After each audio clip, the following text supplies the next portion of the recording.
Well, Ranger fans, not the end of the home preseason slate that we were hoping for. Just one more preseason game left. That's up in Boston on Saturday.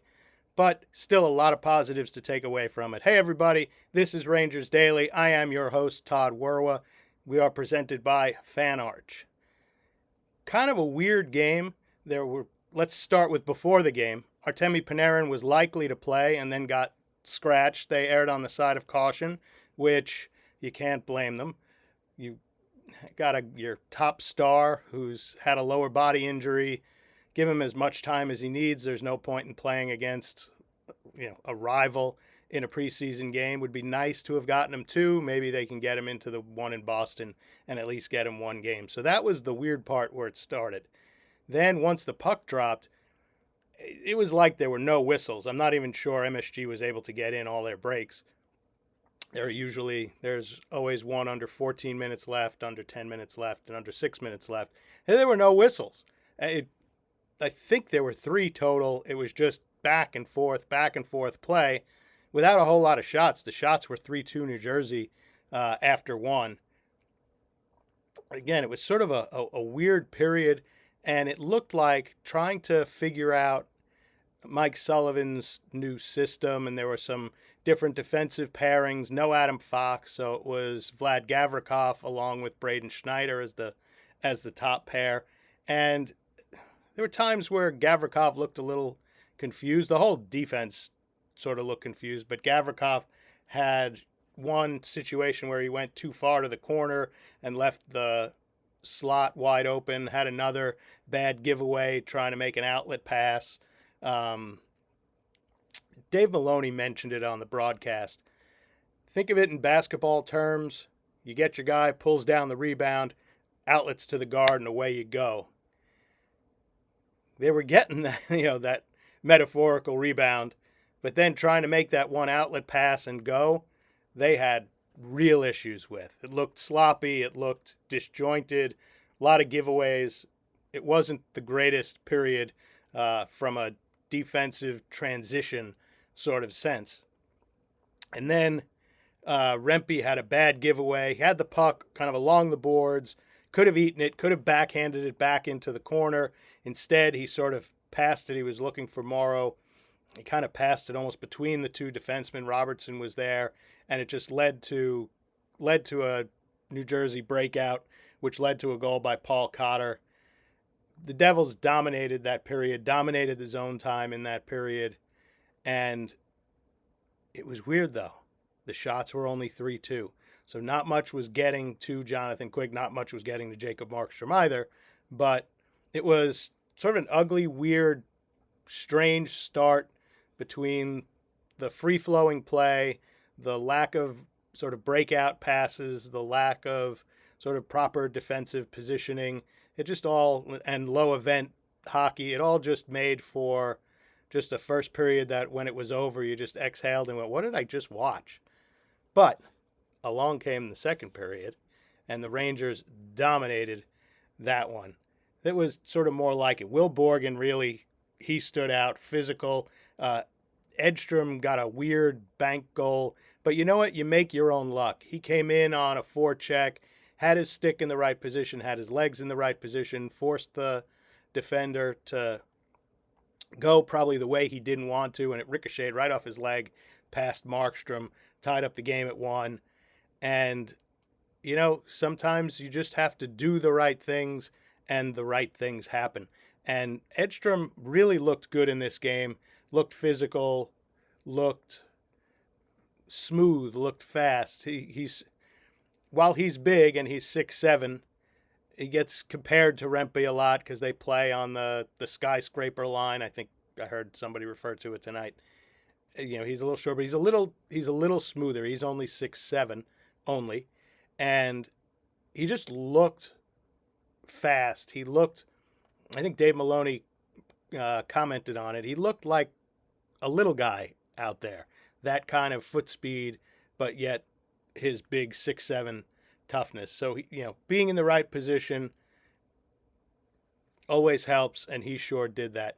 New Jersey dominated possession. Shots were 13-4. I'm not sure where they found the extra New Jersey shot it was 13-3, and then somehow at the end of the game it became 13-4 in the second. Through two, hits were 17-12 for New York. And in that period, they had 4 grade A scoring chances. Thank you to our friends at Sport Logic for that number. Um, the third kind of changed a little bit. The Devils got a power play goal. Andre Palat was sort of left alone right in front of Jonathan Quick and deflected it past him. Nothing Quick he could do. He just outside shot, deflection, went right by him. And so that gave the Devils a 2-1 lead. But they put in real good work the rest of the period. Noah Laba, again, he was a star. He looked like he fit right in. Two-way, 200-foot game, was making plays, driving offense, was making plays, coming back, fighting in the corners, just playing tough hockey. He looks good. Now Parssinen, again, this is that training camp battle. They played on different lines. Parssinen looked fine as well, but Laba was a little more noticeable. And I keep calling him Laba. I think it's Laba, but accents are accents. What can you do? But Laba looked like he stood out again, more so than Gabe Perreault did. In that third period, Lafreniere had a great chance with about 2:45 left on a beautiful pass from Trocheck.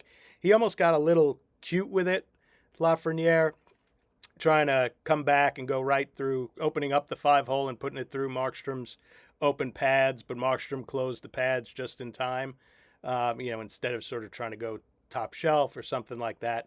But it was a slick move. It was a great pass. That was the Rangers' best chance. Then empty net. Then there were penalties on each team, and they played 4-on-4, and it just empty net goal makes the final score 3-1. But the tide turned in the second, and they couldn't just finish the job in the third. But here's what I mean with offensive zone time. The numbers overall, even strength offensive zone possession. New Jersey had 7 minutes and 18 seconds. The Rangers had 4 minutes and 56 seconds. So the Devils just, and again, thanks to our friends at Sport Logic for those numbers. So again, the Devils they found a way to either keep the puck in the zone or capitalize, pressure the Rangers so they turned the puck over in their own zone, and it led to more offensive zone time. Like I said, it was sloppy executing from defense to offense, from defenseman to forward.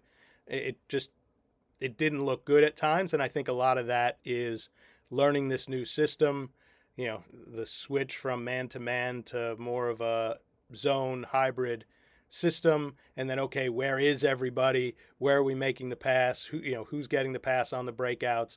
It looked like there was a lot of hope passes. It looked like there were a lot of not instinctual but thought behind things, and it just made it just that little bit off. The Rangers did from a positive. They only held New Jersey to 13 shots, and even strength shots on net from the slot. So these are danger chances. New York had 10, New Jersey only 3. So they got good looks. They just couldn't put them past Jacob Markstrom. And that happens sometimes. It's not quite getting goalied, but in essence, they didn't play well enough to win, but Markstrom also held them off the score sheet for the most part, except for the one weird, crazy bounce off of Edstrom's leg. But lots of positives to take away from this game. Let's highlight a few of them. Adam Edstrom looked really good. He moved around, jumped around a few lines, but he played physical. He played strong. I mentioned him already. Will Borgen really played hard, as did Braden Schneider. It was good to see Schneider back. He played with Gavrikov on the top line and played really well. He was physical in the corners, and Schneider got up into the play. I've got one stat here, another one from another couple from Sport Logic. He had 20 possession driving plays, which was second only to Borgen's 22. So, like I said, both of them played well. Both of them drove the offense from the back end, which is what you want to see from those guys, not just being stay-at-home defensemen, but getting involved in the offense. And it was really noticeable with Schneider. He got deep into the slot a couple of times on the offensive end. And Schneider also led the team with 35 loose puck recoveries. So he was all over it tonight. That's a big positive. And Noah Laba, like I said, again, on both ends, he looked really good. He also killed the penalty and looked good on the penalty kill. So another good game out of him, which brings us to the end of the week, which means someone is getting this week's Broadway hat for Best Ranger of the Week. And I'm going to give this one to Braden Schneider. Coming back from surgery, having not played a game since April 12th. He's played 2 preseason games now, had an assist on one of the goals on Monday against the Islanders. He's looked good, and he looked better tonight, I think, than he did Monday. That rust is coming off. It helped being paired with Gavrikov, knowing he had a legit, dependable defensive pairing.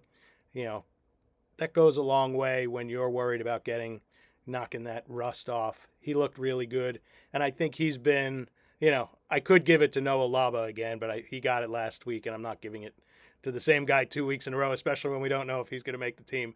But Braden Schneider, for coming back, for putting any doubts past him, for looking tough and looking good, he gets the Broadway hat for the Ranger of the Week.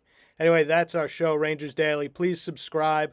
Please ring the bell below for updates whenever we post a new one each day. And also, please feel free, leave your comments. I'd love to know who you thought was the best Ranger during the week. I'll have some of those for you during the following week as we do each show. So again, this is Rangers Daily. I'm your host, Todd Werwa. We'll see you next time.